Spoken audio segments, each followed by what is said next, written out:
The Lariat Loop, where the eagles swoop. It's Rhyme and Reason 738. There's a rhyme and reason for your life. There's a rhyme and reason why. Hey there, Tony here once again, and it's 33 miles in a round trip, and I read where it's apparently America's only urban byway. That's the words they use to describe it, and that means it's a scenic byway on the National Register closer to an urban area, which is Denver, than any other anywhere. And since it's part of the Old West, it seems appropriate to call it the Lariat Loop. Lariat is a rope, and it makes sense to call it a loop. When you look at a map of it, they have maps that are online. You can see it looks, some people have done it sort of a cartoon look, looks like a rope around a certain area, and that's where you drive. So not so long ago, Elgeline and I called the Lariat Loop just part of the neighborhood, because part of the loop was only what we called 2 hills away from where we lived, 2 hills, 2 humps away from where we lived. And that was in Lakewood. Literally, you could drive over Green Mountain from where we lived, and then over the Dinosaur Ridge, and then you were on the Lariat Loop, basically. So I found an actual HTML website, yeah, they really do still exist, that has sort of that cartoon mock-up that I told you about the Lariat Loop, and I shared the link. It should be in the show notes, and you would be able to click on that and see what I'm talking about. And that page sort of hits the high points that you'll see when you take the drive. Basically, if you start in Golden, Colorado, you drive up Lookout Mountain first, and then you wind around the Front Range foothills till you pass through Evergreen, and you wind your way back down through Bear Creek Canyon till you get to Morrison, and then you go north from there, past Red Rocks, and then back to Golden. And that's all well and good. You can do it that way if you want, and most people probably will. And you'll have a nice time out of it if you do. I mean, it's a really nice drive. But we rarely ever started that loop in Golden because, like I said, part of it was literally a couple of hills away from our house. So we just drove over Green Mountain and then crossed over the Dinosaur Ridge. And by the way, at Dinosaur Ridge, they call it that because that's where you can see dinosaur footprints in the rocks. Yeah, they're fossilized sort of in the rocks. And it's not really a fossil if it's a footprint, but you know what I'm talking about. It's kind of embossed into the rock. And then you just go over that ridge. Well, you can't drive over that anymore. You have to drive around to Morrison. But you can catch the loop in Morrison, and you could go up to Red Rocks and see the amphitheater. And, that's a fairly famous natural concert hall, so it's worth it. It's famous enough to have hosted acts like, the Beatles, all the way to, whatever bands play there now. So it's had some famous acts. A lot of the main stars that you've ever heard of have played at Red Rock, so it's worth it to go see it. It's a pretty cool natural amphitheater. And then you head back down to, literally downhill to the town of Morrison, and this is a little, basically nothing town. You probably wouldn't even blink twice if you went through there at certain times. But Elgeline and I used to enjoy delicious, all-American breakfast dishes there basically as often as we could. And it's like crispy bacon with eggs and all the trimmings. And that was all from a tiny diner called the Blue Cow Cafe.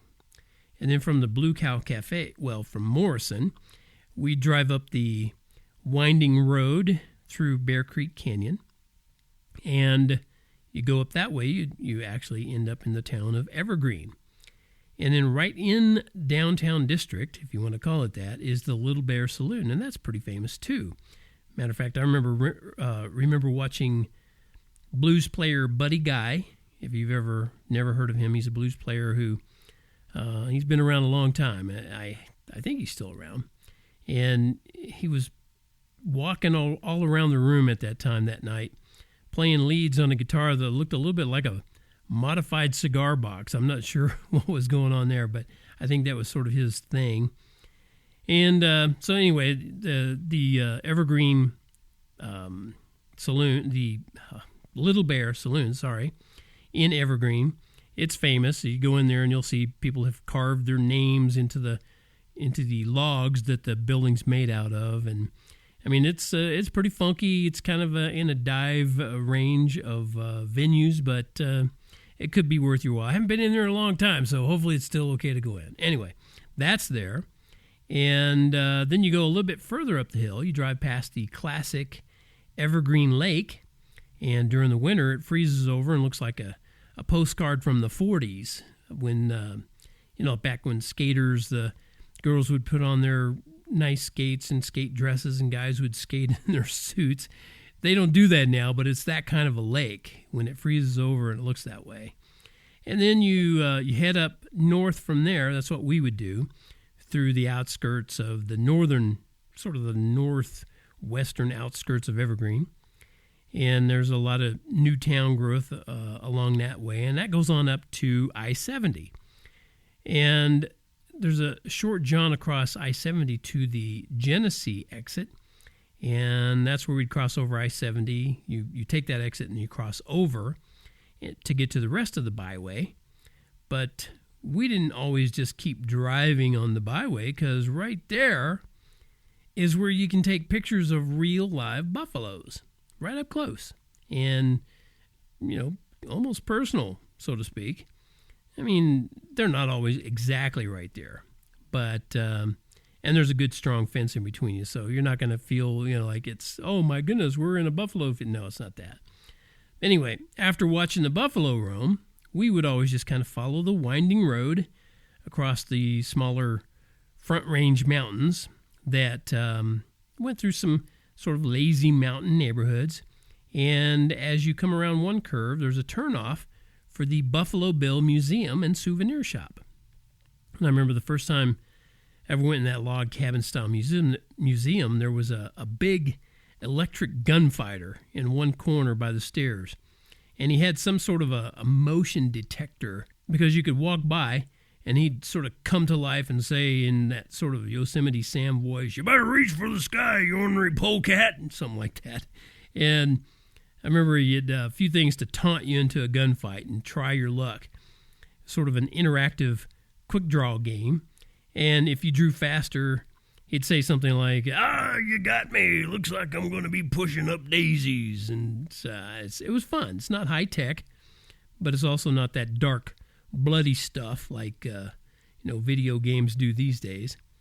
And then outside the museum, can't forget this. You just walk up the hill a little bit.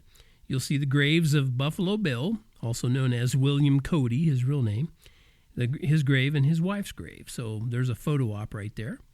And then it's pretty much all downhill from there, literally, because you wind on down Lookout Mountain, and on that road, with almost every turn, you get a nice view of the whole Denver, pretty much the whole Denver metro area. It's a couple of thousand feet higher in elevation than the city, so yeah, Grande Vistas. That's Spanish for big looks. It is.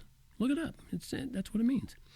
Okay, now, I told you all that for a reason, not just to give you some sort of a thing that you can play in your car and take an audio tour. The reason is because I want to sell you something. Now, don't turn off anything yet. Don't go away. Because what I'm going to sell you is something your little kids are going to love. It's a combination songbook, coloring book, and a drawing book all in one. And one of the songs it's in a Western-themed collection of songs. One of the songs is called the Lariat Loop. And the collection's called Bedtime Buckaroos. So this song, it's a fun musical description of that whole loop that I just took you on. And the reason I call it a songbook is because there's a super secret link to all the songs in the book. The lyrics are part of the book. You go in and you can read the lyrics to your kids, or have them read along with the songs. And then you can use the link in the back to download all those songs, and you can sing along, and it's for free.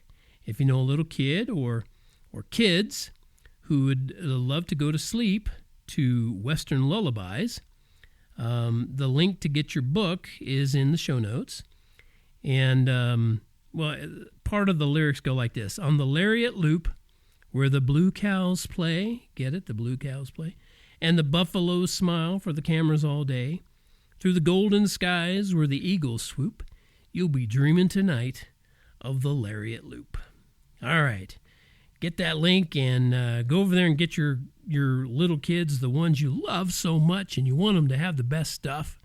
This is part of the best stuff. And the link will take you to Amazon. If you have a Prime account, you'll get free delivery, obviously. And if you don't, it's pretty inexpensive delivery, usually. But regardless, the link is there, and it'll take you over there, and you get that colorful coloring book, drawing book, songbook, the Bedtime Buckaroos collection. By yours truly, and this is also all brought to you by TonyFunderburk.com, maker of fine words and music and coloring books, and as always, reminding you that life has rhyme and reason because God made you. There's a rhyme and reason.